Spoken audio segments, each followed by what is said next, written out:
The email from Franklin's assistant landed at 8:02 a.m. Mr. Vance requests your presence in his office immediately. Please bring your company laptop. My stomach tightened.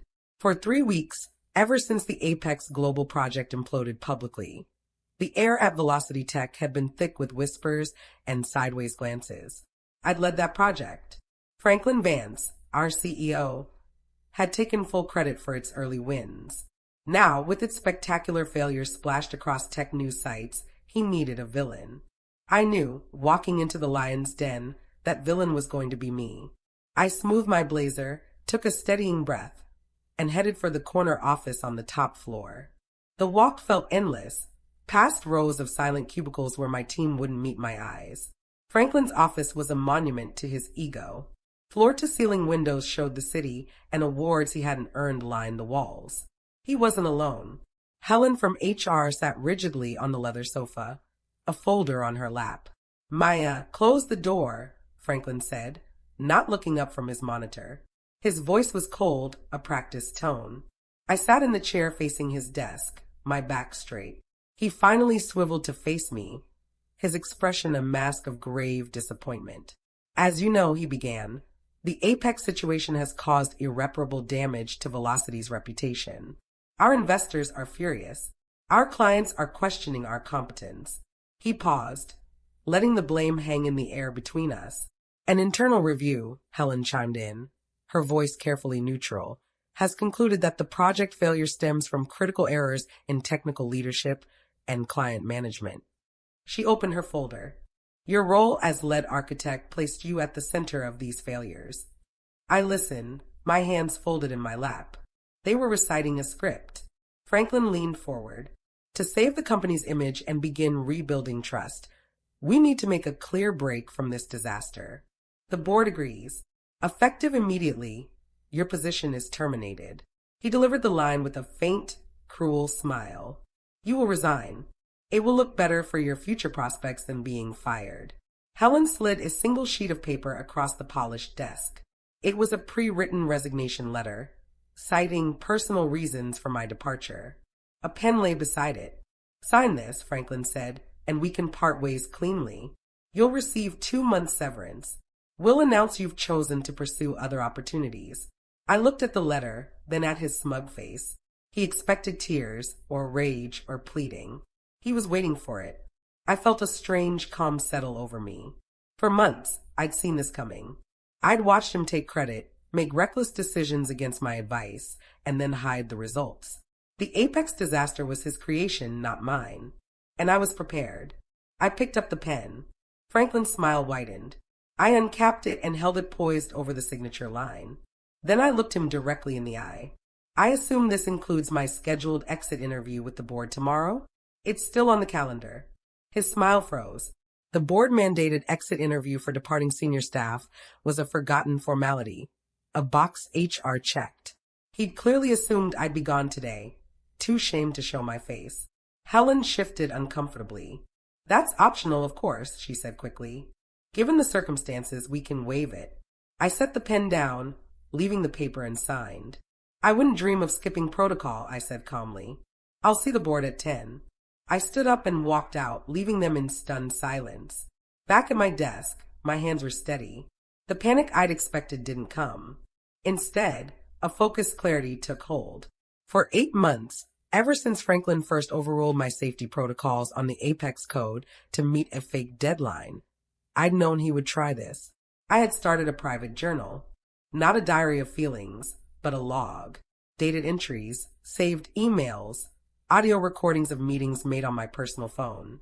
I'd documented every corner he cut, every inflated claim he made to the board, every time he directed me to hide a testing failure. I called it the record. It was my insurance policy. I opened my secure cloud drive. The file was there, waiting. My phone buzzed. It was Leo, my oldest friend and a brilliant, ruthless corporate lawyer. "Well," he asked. I texted him meeting with the king 20 minutes ago. "Forced resignation. They want me gone by today," I said quietly, packing my personal photos into a box. "He's trying to pin the whole Apex meltdown on me." Leo whistled low. "And you're signing?" "No," I said. I'm taking the board exit interview tomorrow. There was a long pause on the line. Then Leo laughed, a sharp, approving sound. You beautiful, patient schemer. You've got the record, don't you? I do, I confirmed. I need you to look something up for me. The bylaws on shareholder calls for special meetings. The threshold. That evening in my apartment, I didn't cry. I rehearsed. I organized the record into a clear, damning presentation. It showed a timeline, Franklin's boast to the board about features that didn't exist, followed by my emails warning the code was unstable, followed by his orders to deploy anyway. I had the financial projections he'd fabricated. I had a recording of him yelling at me to make the numbers work for the last board report. This wasn't just about saving my job. It was about the truth. Velocity Tech was my home too. I'd helped build it from a startup. I wouldn't let Franklin burn it down to save his own skin. The next morning, I dressed not for a funeral, but for a trial. A sharp navy suit. My hair pulled back. I looked professional, unshakable. I arrived at the boardroom floor 15 minutes early. Franklin was there, whispering urgently with the chairman, Arthur Bell. Arthur was a kind-faced man in his 60s who had believed all of Franklin's hype. He saw me and his expression turned pitying. Maya, he said, stepping away from Franklin. This is a difficult day. We appreciate you coming in. Franklin glared at me, a silent warning to behave. Thank you, Arthur, I said. I believe in following process. The other board members filed in, their faces a mix of curiosity and discomfort. We sat at the massive mahogany table. Arthur opened the meeting. This is a procedural exit interview for Maya Pierce, former lead architect. Maya, thank you for your service. Do you have any comments on your departure? All eyes turned to me. Franklin leaned back, a faint smirk on his lips, expecting a polite goodbye. I placed my laptop on the table. Actually, yes, I said, my voice clear in the quiet room. Before I discuss my departure, I need to correct the official record regarding the Apex Global project. The failure wasn't due to technical error. It was due to deliberate fraud and negligence by the CEO. The room went utterly still. Franklin shot to his feet. This is outrageous slander. Arthur held up a hand, his eyes hard on me. These are very serious allegations, Maya. I know, I said. And I have evidence. I turned my laptop around.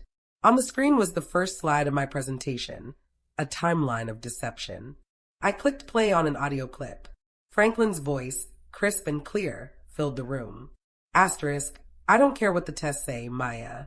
The board expects a live demo next week. Make it work. Fake the data if you have to. Asterisk, a board member, Evelyn Cox, a sharp-eyed venture capitalist, leaned forward. Let her continue, she said coldly. Franklin paled, sinking back into his chair. The game had changed. For 20 minutes, I took them through the record. I showed emails, financial spreadsheets with altered figures, and project timelines where Franklin had ordered me to delete failure reports. I showed the real performance data versus what was presented to them. The board's mood shifted from shock to cold, building anger. They had been lied to repeatedly. Their company had been risked. Arthur's face was stone.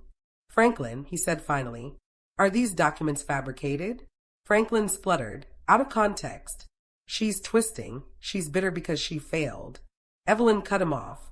The audio seems very clear in context, Franklin. You ordered her to commit fraud. I delivered the final blow. The Apex disaster was inevitable because the core architecture was flawed. I warned repeatedly. But during that time, on my own hours and using my own resources, I built a fix. A new framework that solves the stability issue. I opened a new tab showing clean, elegant code and new, positive test results. I filed a provisional patent last month. It's in my name. This, I said, gesturing to the screen, is the future. What Franklin was selling you was a lie that was always going to collapse. The room was silent. The board members looked from my working solution to Franklin's ashen face. The truth was now unavoidable. Arthur Bell spoke with a voice of quiet thunder. Franklin wait outside. Helen, you too. They left, Franklin casting a look of pure venom at me. When the door shut, Arthur turned to me. Why show us this fix? Why not just take it to a competitor? I took a deep breath because I built the first version of Velocity's platform. This company is my work, too. I don't want to see it destroyed. I want to save it. Evelyn Cox tapped her pen. What are you proposing? I met her gaze. I propose you let the person who built the solution lead the fix. Terminate Franklin for cause. Appoint an interim CEO. I'll license my patent to Velocity and lead the team to salvage Apex. They asked me to step outside. I waited in the empty hallway, my heart pounding. Through the door, I heard raised voices, though not the words. After 30 long minutes, Arthur called me back in. The board has reached a decision, he said. Franklin Vance is terminated, effective immediately. We are placing you on temporary administrative leave with full pay while we conduct a full forensic audit based on your evidence. My breath caught. It wasn't the outright victory I'd hoped for. Evelyn added, if the audit confirms your claims, we will discuss your proposal regarding the patent and a permanent leadership role.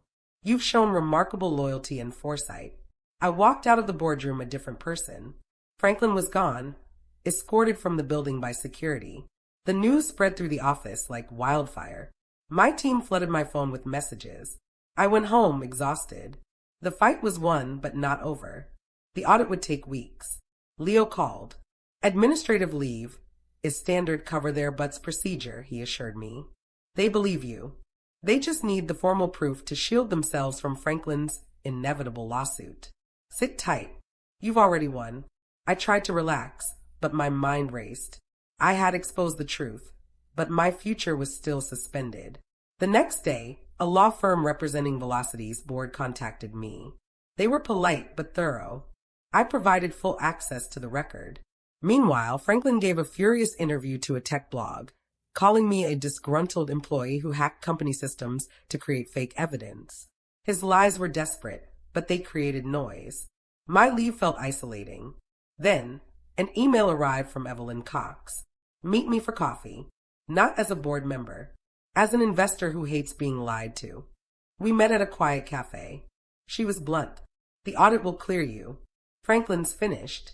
I want to talk about what's next for Velocity. Tell me about your fix. For 2 hours I talked. I explained the new framework, its potential not just to fix Apex, but to become our new flagship product. Evelyn listened, asking sharp technical and business questions. At the end, she nodded. You should be the CTO, she said simply. The board won't make a move until the audit is done, but I'll champion it. You have the vision and, frankly, the guts this company needs. Her faith was a lifeline. While the legal wheels turned, I worked. I refined my prototype, preparing for the day I could share it with my team. I wasn't just waiting anymore, I was building. 3 weeks later, the audit was complete. The board's lawyers found everything I'd documented and more. Franklin had been funneling money into doomed side projects, hiding the losses. Arthur Bell called a full board meeting and invited me. The mood was grim but resolved. Arthur presented the findings. The vote was unanimous. Franklin was officially terminated for gross misconduct and fraud. They would pursue legal action to recover losses. Then Arthur turned to me. Maya, the board would like to offer you the position of Chief Technology Officer, effective immediately. We also wish to negotiate a license for your patent. I stood before the people who had once pitted me. I accept, I said, my voice strong. On 2 conditions. First, the licensing fee for my patent will be reinvested into a new R&D fund for my team. Second, we are transparent with our employees and clients about what happened with Apex. We admit the failure, explain the fix, and rebuild trust with the truth. Evelyn smiled. Arthur nodded. Those are the conditions of a true leader, he said. We agree. That afternoon, I returned to Velocity Tech. My administrative leave was over. I walked to my new office, the one next to the empty corner suite. My first act as CTO was to call my old team together. They gathered, nervous and hopeful. I laid out the truth, just as I had for the board. I showed them the new framework. This is our way out, I told them. This is our chance to build something right. No lies, no shortcuts. Just good work. The relief and excitement in the room were palpable. We had a direction. We had a future. For the first time in a year, the energy in the department was electric with possibility, not fear. The public announcement was handled carefully. A press release stated that CEO Franklin Vance had departed after the discovery of serious misconduct, and that Maya Pierce had been promoted to CTO to lead a technological overhaul. The story in the tech press was surprisingly positive. Whistleblower architect gets top job after exposing CEO fraud, one headline read. Clients called not to cancel, but to express renewed confidence. Our honesty had become our strength. Franklin's attempts to smear me faded into nothing. The facts were too solid. Months passed. The Apex project was rebuilt on my new framework. It launched smoothly and successfully. The client was thrilled. My patent became the core of our next generation of products. Velocity's stock, which had plummeted after the first scandal, began a steady climb. One day, Evelyn Cox stopped by my office. I'm nominating you for the Innovator of the Year award, she said. What you did took more than smarts.